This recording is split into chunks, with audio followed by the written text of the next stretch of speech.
બેન આપનો પરિચય? નસીમબેન નિયાતર, ખોજાવાડીમાં વોર્ડ નંબર 5 માંથી આવ્યા છીએ। અમારા અહીંયા ફરિયાદ કરવા માટે આવ્યા હતા। અમારા મૌલાનાને લઈને વયા ગયા છે એ લોકો। ફરિયાદ કંઈ સાંભળી નથી અને જે કંઈ સુવિધા કરવાનું કીધું એનો કંઈ જવાબ આપ્યો નથી અમને, એટલે અમને વ્યવસ્થા કરાવી છે। કેવા પ્રકારની ફરિયાદ હતી તમારી? પાણી 20 દિવસે આવ્યું નથી, હજી રોડ ખોદીને વયા ગયા છે 15-20 દિવસથી, એ સુવિધા નથી થાય। ગટરના ભૂંગળા બધા ખોદીને વયા ગયા છે, બધાની ગટર લાઈન તૂટી ગઈ છે, પાણીની લાઈન તૂટી ગઈ છે। એ સુવિધા કરવાની કેવા આવ્યા ને તો ચીફ મિનિસ્ટરે બધી બાયુની સામે દાંત કાઢી અને મજાક ઉડાડેલી છે અને એ અમને બધાને બનાવ કરી અને બનાવટ કરી અને અમારા મોલાના હારે અમે પરાણે લઈને એમને આવ્યા હતા, નહોતા આવતા તો એમને લઈને વયા ગયા પોલીસ સ્ટેશન। અને અમારા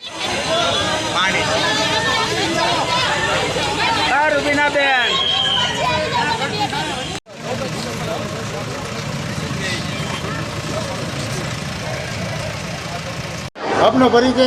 મારું નામ કાળુભાઈ જે રાઠોડ, આમ આદમી પાર્ટી બોટાદ શહેર પ્રમુખ। આજનો શું પ્રશ્ન છે? આપ નગરપાલિકાની અંદર આવેલા છે અને પોલીસ બંદોબસ્ત ગોઠવાયેલો, શું હકીકત છે? આજે પ્રશ્ન એવો હતો કે ખોજાવાડી વોર્ડની અંદર વોર્ડ નંબર 5માં છેલ્લા 25 દિવસથી રોડનું કામ ચાલતું હતું।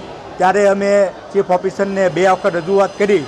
સાહેબે એવું કીધું કે ભાઈ કામ ચાલુ થઈ જાય છે, તમે એજન્સીને પૂછી લો। એજન્સીને થોડા અમે પૂછવા જ આવી। પછી પાણીની વાત આવી એટલે છેલ્લા 20 દિવસથી પાણીની સમસ્યા એવી છે કે નાના માણસો, મધ્યમ વર્ગના માણસો, મજૂરી કરતા માણસો કે સાંજે પોતાની રોજીરોટી કમાઈ અને રાત્રે આવતા હોય ત્યારે કે પાણી એટલે એક જીવન જરૂરિયાત હોય છે।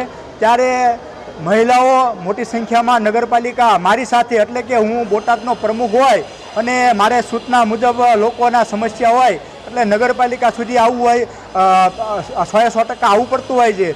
ત્યારે મેં ચીફ ઓફિસરને રજૂઆત કરી કે સાહેબ જે રોડનું કામ ચાલુ છે 25 દિવસથી, જે એનો પરિપત્ર નિયમ મુજબ કે 8 દિવસમાં પૂર્ણ થતું હોય છે, તે આજે 1 મહિનો થયો છે અને જે નાના માણસો છે કે 70 થી 80 વર્ષના એક માણસને કાલે પગ ભાંગી ગયો એવી મેં રજૂઆત કરી। એટલે સાહેબે એવું કીધું કે મારા ચેમ્બરની અંદર આટલી બધી મહિલાઓ અને તમે પ્રમુખ આવ્યા છો, એનો પોતાનો મોબાઈલ કાઢી અને પોલીસ સ્ટેશન ફોન કરી દો, આવી ધમકી દેવામાં આવી। અમે કંઈ સાહેબને કીધું નથી, અમે રજૂઆત કરી છે। સાહેબે મને એવું કીધું કે મારો મોબાઈલ શહેર પ્રમુખ લઈ ગયા, મારી પાસે મોબાઈલ મારો પોતાનો છે, હું એના ફોનને અડ્યો નથી। ફોન એનો ન તૂટી જાય એટલા માટે ફોન મેં બાજુમાં મૂક્યો છે, કારણ કે મહિલાઓ છે સંગઠનથી સાથે આવેલા છે અને બોટાદની મહિલા એટલા બધા આ ચીફ ઓફિસરથી કંટાળી ગયા છે, પોતે ભ્રષ્ટાચારી છે। અમારા ધારાસભ્ય આની ઉપર એક લેખિત મૌખિક અને મુખ્યમંત્રીને પણ રજૂઆત કરી છે કે આને જે આની ઉપર પૂરેપૂરી અને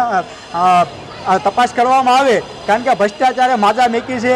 એટલે આ ચીફ ઓફિસર કે જે એની ટકાવારી ન આવતા જે એના જે કંઈ એજન્સી છે એને આદેશ કરવાની શક્તિ નથી અને આ લોકોને અત્યારે હાલમાં પોલીસ સ્ટેશનથી હાલની જે કંઈ બોટાદની પોલીસ છે એને બોલાવી અને પોલીસ સ્ટેશન લઈ જવાની વાત કરી રહ્યા છે। ત્યારે અમે સાહેબને પગે લાગી અને કહેવી છે કે સાહેબ અમે કોઈ ગુનેગાર નથી, અમે 302ના ગુનેગાર નથી। આ લોકો એક પોતાનો ન્યાય માગવા આવ્યા છે, નગરપાલિકામાં હક માગવા આવ્યા છે કે પોતાનો ટેક્સનો રૂપિયો ચૂકવે છે। આ કરોડો રૂપિયાની ગ્રાન્ટ પડી છે, સાહેબ તમે તાત્કાલિક રોડ કરી આપો અને પાણી આપો 4-4 દિવસે। એટલા માટે નગરપાલિકાએ આવ્યા હતા અને આ પોલીસનો પૂરેપૂરો બંદોબસ્ત લઈ જાય અને પોતે એવું કહે છે કે ભાઈ અમારા ફરિયાદ કરવી છે, ફરિયાદ કરવાની પણ છૂટી છે। આમાં કોઈ 302ના ગુનેગાર નથી, પોતે નાના માણસો એનો હક માગવા માટે નગરપાલિકા આવ્યા હતા।